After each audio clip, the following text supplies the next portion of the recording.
I got so much motherfucking design on right now. Bring it down, bring it back, make it clap. I got 3 old thoughts, new block, wear that thing. Bitches on my line, and you know.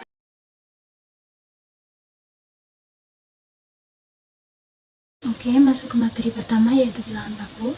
Bilangan baku diperoleh melalui pengembangan seberapa jauh nilai yang menyimpang dari rata.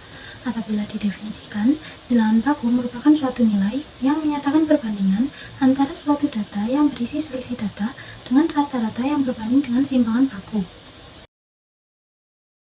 Bilangan baku dapat disebut dengan bilangan terstandar atau skor baku, yang berarti ukuran dispersi yang memiliki sifat individual. Istilah lain dari bilangan baku adalah skor Z. Skor Z merupakan variabel X di mana hasilnya didapatkan dengan mengurangi rata-rata, kemudian dibagi dengan simpangan baku. Kemudian masuk ke definisi 3.21. Jika pada sampel berukuran N, nilai-nilai X1, X2, X3 hingga Xn mempunyai rata X bar dan deviasi baku S, maka bilangan baku untuk Xi dapat didefinisikan sebagai berikut, yaitu Zi sama dengan Xi min X bar per S untuk I sama dengan 1, 2, 3 hingga N, dengan Xi-nya itu merupakan nilai X yang diketahui, kemudian X bar merupakan rata dari nilai X yang diketahui, dan S merupakan deviasi baku. Nilai dari skor Z menunjukkan lokasi dari data asli X. Jika skor Z positif, maka nilai X-nya lebih dari rata-rata. Namun, jika skor Z negatif, maka nilai X kurang dari rata-rata. Untuk selanjutnya ada teorema 3.7. Yang pertama, Zi kurang dari 0, maka nilai X kurang dari rata-rata. Kemudian Zi sama dengan 0, maka nilai X sama dengan rata-rata. Dan jika Zi lebih dari 0, maka nilai X lebih dari rata-rata. Kemudian yang kedua, itu ada sigma I sama dengan 1 hingga N, maka Zi sama dengan 0. Dan yang ketiga, yaitu sigma I sama dengan 1 hingga N, maka Zi kuadrat sama dengan N min 1. Terkait bilangan baku, disediakan contoh sebagai berikut. Seorang mahasiswa mempunyai nilai 84 pada ujian matematika dan mempunyai nilai 92 pada ujian statistika. Rata kelas untuk matematika adalah 76 dengan deviasi baku 10, dan rata kelas untuk statistika adalah 82 dengan deviasi baku 16. Dalam mata kuliah apa mahasiswa tersebut lebih menguasai?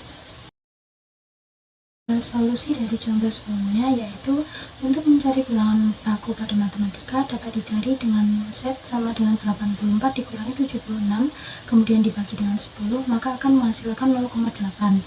Setelah itu mencari bilangan baku untuk statistika dapat dicari dengan Z sama dengan 90 dikurangi 82 dibagi dengan 16 maka akan menghasilkan 0,5.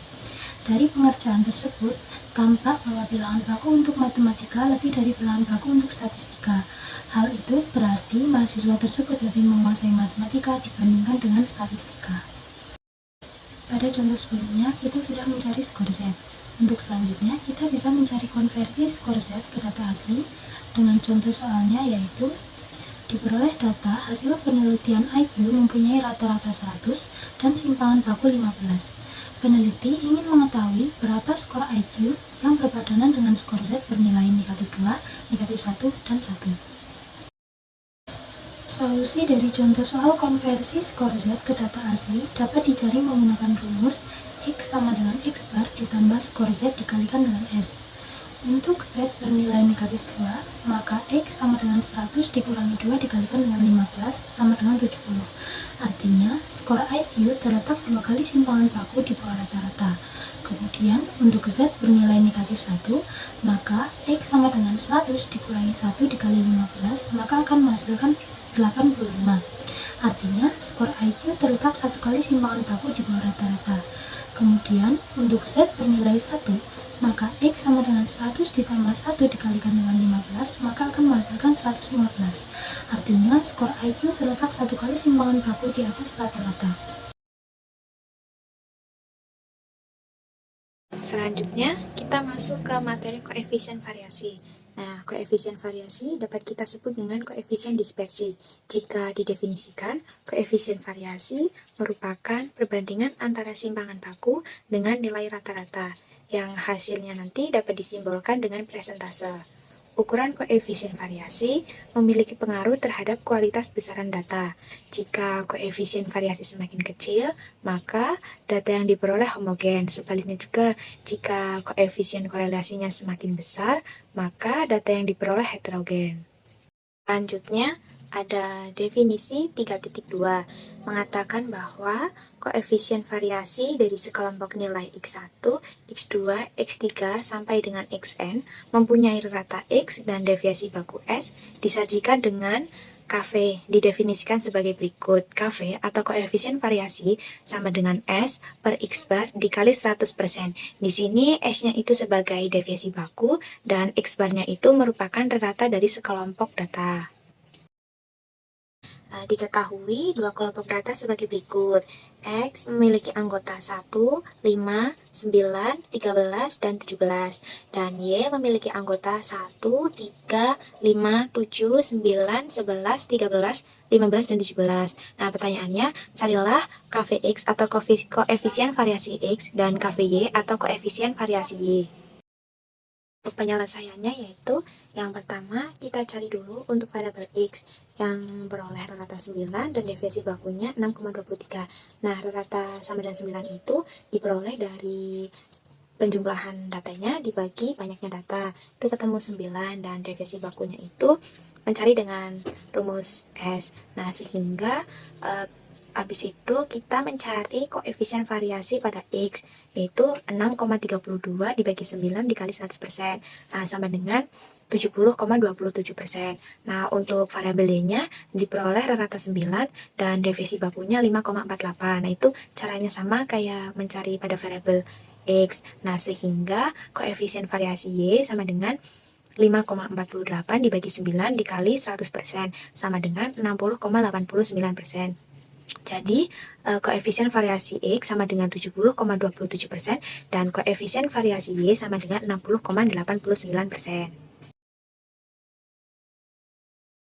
Selanjutnya, kita masuk ke latihan soal. Nah, nomor 1 ini diberikan data. Jadikan data tersebut ke dalam bentuk bilangan baku. Untuk penyelesaiannya yaitu yang pertama kita urutkan terlebih dahulu datanya, kemudian kita cari X bar atau rata-rata dari data tersebut, yaitu dengan cara menjumlahkan semua data dibagi dengan banyaknya data, yaitu ketemu hasilnya sama dengan 8,8. Karena yang ditanyakan adalah bentuk bilangan baku, maka kita perlu mencari XI min X bar kemudian XI min X bar kuadrat. Nah, pertama, kita mencari XI min X bar terlebih dahulu dengan mengurangi nilai data dikurangi rata-ratanya. Setelah sudah ketemu semua, nanti hasil dari XI min X bar tiap-tiap datanya dikuadratkan. Setelah itu dijumlahkan untuk mengetahui sigma XI min X bar kuadrat. Nah, itu ketemu hasilnya sama dengan 109,6. Nah, dari sini kita bisa langsung menghitung simpangan bakunya, yaitu dengan rumus S sama dengan akar sigma XI min X bar kuadrat dibagi N min 1. Itu sama dengan akar 109,6 dibagi, datanya kan ada 10, berarti itu N-nya 10 min 1, itu sama dengan 9. Jadi, hasil S-nya itu 3,48. Ketika sudah diketahui nilai S-nya, kita bisa menghitung bilangan bakunya per tiap-tiap datanya, yaitu dengan rumus ZI sama dengan XI min X bar dibagi S. Nah, itu dihitung satu-satu nanti ketemu hasilnya seperti pada tabel di atas. Diketahui, skor kuis filsafat milik 20 mahasiswa sebagai berikut. Berdasarkan data yang tertera, tentukan rata-rata, simpangan baku, dan koefisien variasinya. Untuk penyelesaiannya, yang pertama kita cari dulu jangkauannya. Jangkauan rumusnya nilai terbesar dikurangi nilai terkecil, sehingga pada data diperoleh 92 dikurangi 45 sama dengan 47. Kemudian yang kedua, kita cari banyaknya kelas menggunakan rumus 1 ditambah 3,3 log N, sehingga didapatkan 1 ditambah 3,3 log 20 sama dengan 5,29 dibulatkan ke atas menjadi 6. Kemudian yang ketiga, kita cari interval kelas menggunakan rumus jangkauan, dibagi dengan banyaknya kelas. Maka menghasilkan 47 dibagi 6 sama dengan 7,83 dan dibulatkan ke atas menjadi 8. Nah, Karena data yang tersedia merupakan data kelompok, kita masukkan data interval skor ke dalam tabel. Kemudian masukkan frekuensi dari tiap interval. Setelah itu kita cari XI, di mana XI merupakan nilai tengah yang dapat kita cari menggunakan rumus interval tertinggi ditambah interval terendah dibagi dengan 2. Selanjutnya, setelah didapatkan nilai tengahnya atau XI, kalikan dengan frekuensi, kemudian dijumlahkan. Nah, kemudian kita cari rata terlebih dahulu menggunakan rumus X bar sama dengan sigma Fxi dibagi dengan sigma F. Nah, dari data diperoleh 1466 dibagi 20, hasilnya 73,3. Kemudian setelah itu kita cari hasil Xi min X bar, kemudian dari Xi min X bar kita kuadratkan dan nilai yang didapatkan kita jumlahkan. Untuk lebih jelasnya dapat dilihat pada tabel yang tertera di samping. Kemudian, setelah didapatkan ratapannya, kita bisa cari simpangan baku. Nah, mencari simpangan baku, kita bisa menggunakan rumus S sama dengan akar sigma Xi min X bar kuadrat dibagi dengan N-1. Maka diperoleh akar 1258,24 dibagi 19, hasilnya 8,13. Selanjutnya, kita bisa cari koefisien variasinya menggunakan rumus KV sama dengan S dibagi dengan X bar dikalikan dengan 100%. Maka didapatkan 8,13 dibagi 73,3 dikali 100%, hasilnya 11,09%. Pertanyaannya, sebuah pabrik sepatu memproduksi dua jenis sepatu, yaitu sepatu kanvas dan sepatu kulit. Di pasaran, sepatu kanvas memiliki rata penjualan per hari sebanyak 565 pasang dan deviasi bakunya 25. Sedangkan untuk sepatu kulit, di pasaran memiliki rata penjualan per hari sebanyak 205 pasang dan deviasi bakunya 10. Tentukan dispersi absolut dan dispersi relatif dari kedua jenis sepatu tersebut. Untuk penyelesaiannya di sini ada dua, karena kita disuruh mencari dispersi absolut dan dispersi relatif. Nah, yang pertama itu kita mencari dispersi absolut, yaitu dengan cara membandingkan hasil simpangan bakunya tiap sepatu. Yang pertama, dispersi absolut untuk sepatu kanvas, yaitu S kanvas sama dengan 25. Yang kedua, dispersi absolut untuk sepatu kulit, yaitu S kulit sama dengan 10. Sehingga di sini dapat disimpulkan bahwa sepatu kanvas memiliki dispersi absolut lebih besar dibandingkan dengan sepatu kulit. Nah, kemudian yang kedua, kita mencari dispersi relatif dengan cara menghitung nilai koefisien variasi pada tiap-tiap sepatu. Yang pertama, kita menghitung dispersi relatif untuk sepatu kanvas, yaitu dengan koefisien variasi kanvas sama dengan S kanvas dibagi X bar kanvas dikali 100%.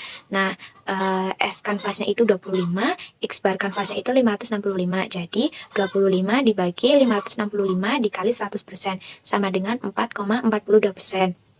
Nah, yang kedua itu kita mencari dispersi relatif untuk sepatu kulit, yaitu koefisien variasi kulit sama dengan S kulit dibagi dengan X bar kulit dikali 100%.